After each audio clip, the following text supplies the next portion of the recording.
অন্নপূর্ণা ভান্ডার নিয়ে বহু বিতর্ক, বহু ভিডিও দেখতে পাচ্ছি। 12 পাতার এই যে ফর্মটাকে নিয়ে বহু কিছু দেখতে পাচ্ছি। সরকারের কাছে আমার কিছু আবেদন এবং কিছু বলার।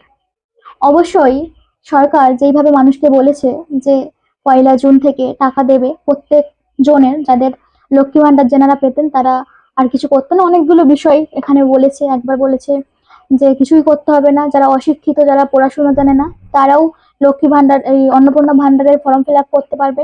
প্রথমে বলেছিল ফর্ম ফিল আপ করার দরকার নেই, ডিভিডি লিঙ্ক থাকলেই হয়ে যাবে। তো বহু কিছু ভিডিও দেখেছি, বহু কিছু তেনারা বলেছেন। এখন যখন সরকার দেখছেন যে অনেক ভুয়ো মানুষ, যাদের লক্ষ্মী ভান্ডারের প্রয়োজন ছিল না, তারাও লক্ষ্মী ভান্ডার নিত। যেমন পুরুষ মানুষও সে মহিলা সেজে লক্ষ্মী ভান্ডার নিত, এবং তিনি ছিলেন টিএমসির একজন নেতা। সেগুলোকে যাচাই করার জন্য যারা সাধারণ মানুষ আছেন তারা বিভ্রান্তি হয়ে যাচ্ছে, তাদের প্রবলেম দেখা দিচ্ছে। কারণ এই রোদের মধ্যে বহু মানুষ ব্যাংক, পোস্ট অফিস থেকে সব জায়গায় লাইন দিয়ে তারা ডিভিডি লিঙ্ক, আধারের সাথে নাম্বারের লিঙ্ক করলেন। তারপরে এখন আসছে ফর্ম ফিল আপের কথা, এবং ফর্ম ফিল আপ অনেক কিছু ফর্ম যেটা ফিল আপ করতে হবে। তো আপনাদের কথার সঙ্গে যেহেতু ম্যাচ খাচ্ছে না, তাই জনগণ, জনসাধারণ মানুষ রেগে যাচ্ছে।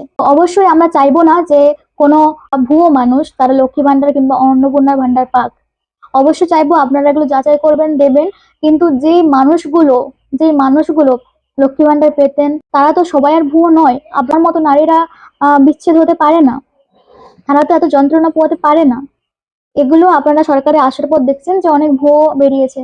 কিন্তু যারা প্রকৃত সাধারণ জনগণ, তারা অনেক, কেউ ভেবেছে আমি একটা লোন দেবো, লোনের আশায় আছে। কেউ ভেবেছে আমার ছেলের টিউশন নিতে দেবো। কেউ ভেবেছে যে কোনো মানুষ একটা না একটা কিছু না কিছু ভেবেছে, যাদের প্রয়োজন আছে।